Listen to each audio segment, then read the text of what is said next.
Vous êtes toujours effectivement dans Culture Média en compagnie de l'auteur et réalisateur Patrice Lecomte pour sa BD 2 passantes dans la nuit. On va mieux le connaître avec le portrait pré-fame de Lisa Marie Marquez et le portrait de notre célébrité avant sa célébrité. Bonjour Lisa Marie. Bonjour Philippe, bonjour Patrice Lecomte. Bonjour. Vous avez réalisé une trentaine de films sans jamais vous enfermer dans un genre. Vous êtes aussi romancier, dessinateur, metteur en scène de théâtre, touche-à-tout minutieux et passionné. Pour vous, aucun rêve n'est impossible.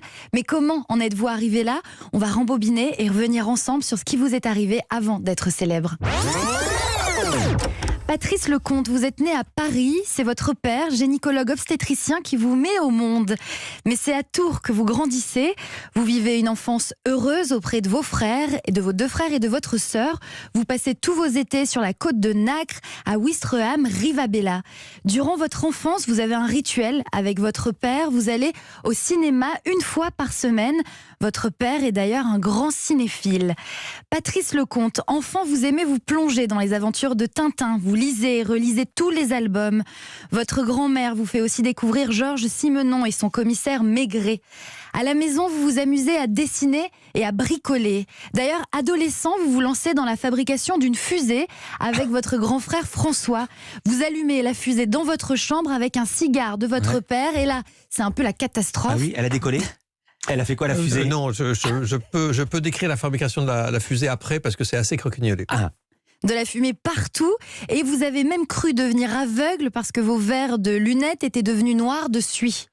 Waouh, c'est vrai? Oui, c'est vrai. Juste en deux Bien secondes. sûr, allez-y. C'est le coin du bricoleur.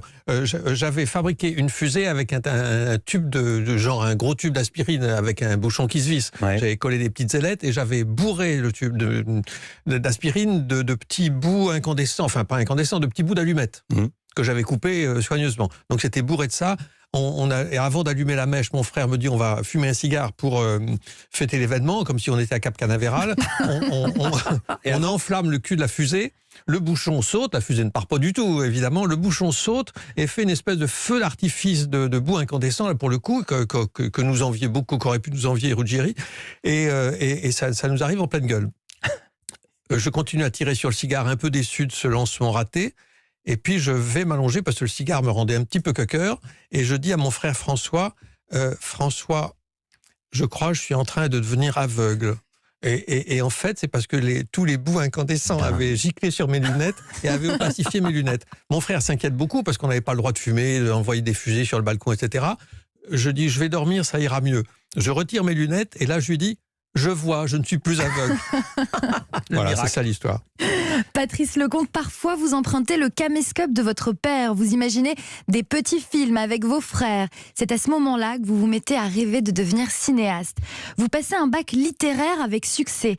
Il y a quelque chose d'insolite avec votre bac. Vous le passez sous amphétamine, mais malgré vous. Ah oui? Sous amphétamine, malgré moi. Oui, alors, il se trouve que j'étais pas un élève très assidu.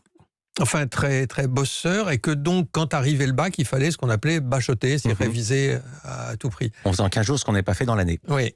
Et mon père me donnait un médicament qui s'appelait à l'époque, qui a dû être au tableau X interdit, et qui s'appelait le Lidépran.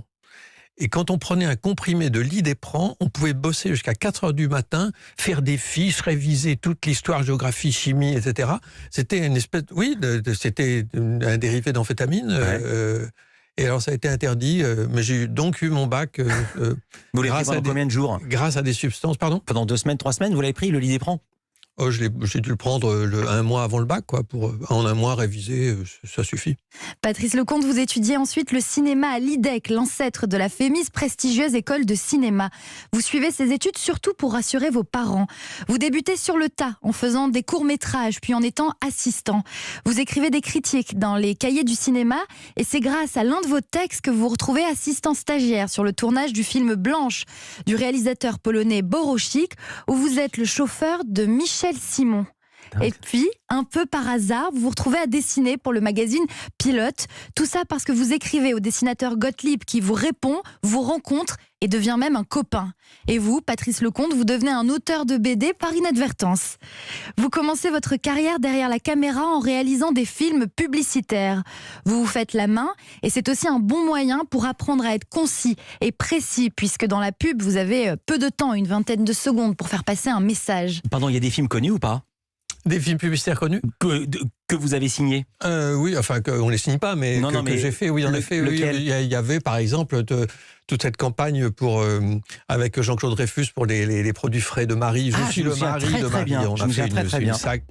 J'ai touché à un truc qui n'est pas tombé, pardon. Ouais. On s'en fout, on est à la radio. J'ai fait ça. J'avais fait un film absolument formidable que j'ai adoré faire pour Humex contre le rhume. C'était un type qui était perdu tout seul dans la neige, entouré par des loups. Il ouvrait sa boîte d'allumettes, il n'avait plus qu'une allumette.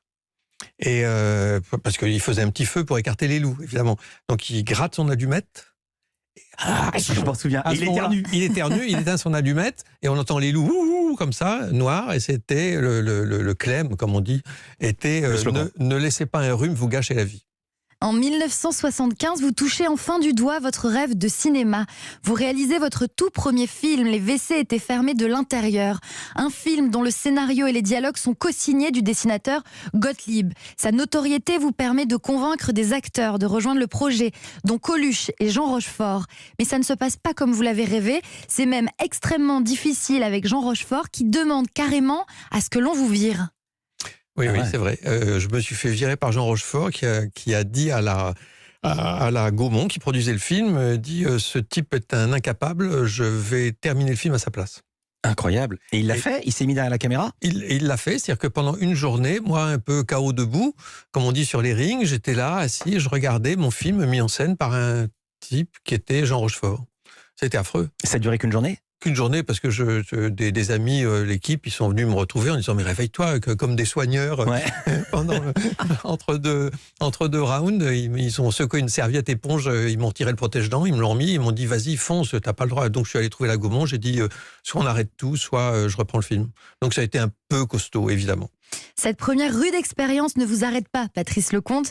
En 1978, vous adaptez au cinéma une pièce de café-théâtre de la troupe du Splendide, une pièce baptisée Amour, coquillage et crustacés qui deviendra Les Bronzés pour le cinéma.